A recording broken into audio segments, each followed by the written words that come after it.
Hello, I'm Jonasz Rewiński and you're watching Break the Fake. They make them, we break them, and tell you everything you need to know. As you may know, recently details of telephone conversations have emerged that prove that diplomacy sometimes resembles a course on how to get Trump to like you in 5 minutes. In October, US Special Envoy Steve Witkoff spoke with Putin's aide Yuri Ushakov, apparently giving advice on how the Russian side could properly sell a peace agreement to Ukraine through the American president. Overall, the conversation resembled a lesson in diplomatic etiquette, from compliments to Trump to cautious hints that a peace plan could be drawn up in 20 points. Witkoff's main idea was that Putin should present everything optimistically, smile into the phone, and demonstrate a willingness to compromise. In a parallel line, as reported by Bloomberg, Putin's aide and the head of the Russian investment fund, Kirill Dmitriev, discussed how to informally convey their version of the peace plan to Trump's team so that the Americans would present it as their own. You know, kind of like the communist Bugs Bunny meme in reverse. Our peace plan. Everything had to be done as carefully as possible so as not to trigger anybody too early in the game. Inception, White House edition? You bet. Except maybe some Russians didn't realize it might be too good to be true. Thing is, Russia remained completely unyielding in these talks. While formally discussing peace, it had no intention of giving up either illegally occupied territory of Ukraine or to give Ukrainians any sort of freedom. Witkoff tried to present this as an optimistic plan, suggesting how Putin could appear peace-loving in front of Trump while still sending missiles raining down on Ukrainians as they sleep, apparently. But haven't we seen this all before? A peace plan that exists only on paper, while in reality the Kremlin continues to use the war as a tool of geopolitical pressure? Oh yeah, the Anchorage talks. That didn't work either, because Trump ultimately saw Putin as just another time waster. The interesting question is, who leaked those conversations to the press in the end? And why now? Both Ushakov's little diplomatic coaching session and his record of scheming with Dmitriev, the latter of which was somehow intercepted or leaked on purpose, are like a grenade tossed directly into the already fragile peace talks. The fact that apparently the initial 28-point peace plan that the Americans were working on might have been strongly lopsided towards Russia is bad enough. But what about Witkoff himself? Already known as being both inexperienced in diplomacy and a Russia dove, this time he has literally outdone even his earlier efforts. Some commentators openly called this an act of treason. Yeah, they went as far as that. Could the leak have come from within, from a disgruntled Trump administration member who's had enough of Witkoff's antics?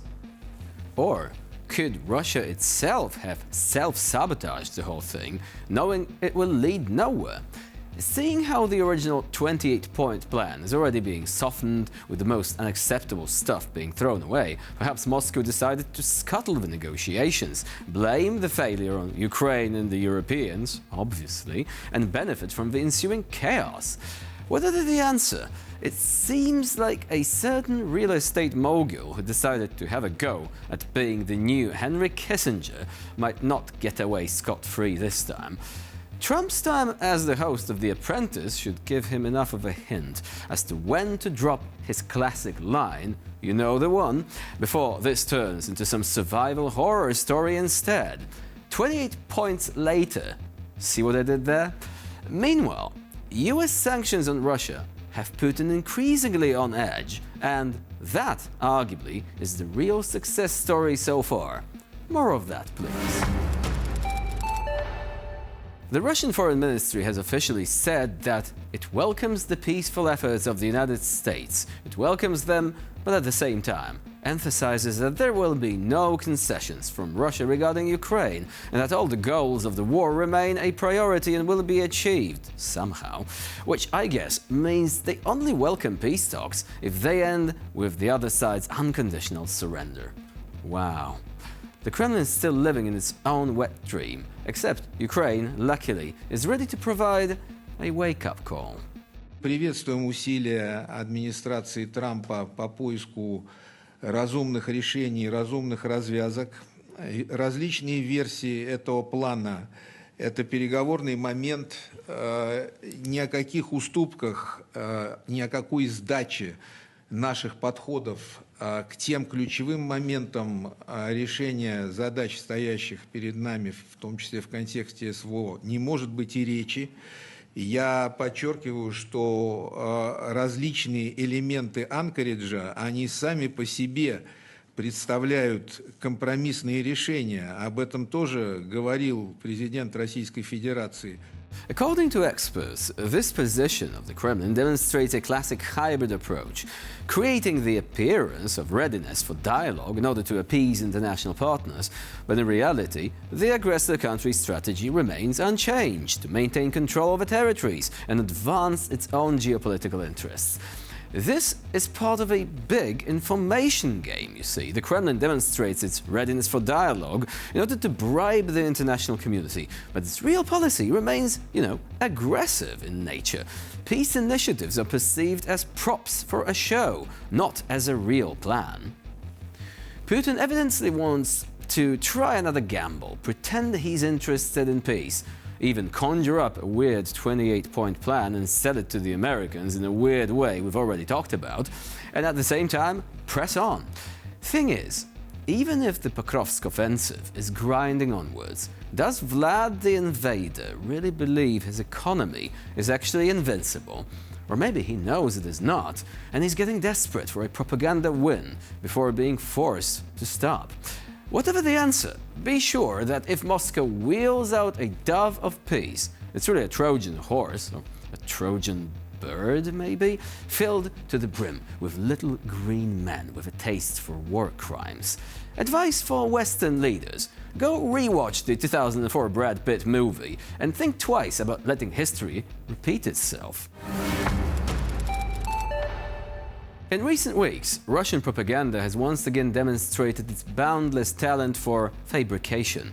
This time, Europe has become the target. Kremlin media outlets are actively spreading stories that European countries are under attack, except, supposedly, it's Ukrainian drones which are responsible, not Russian ones. Yeah, I wouldn't believe that either, but that doesn't stop Russia from trying.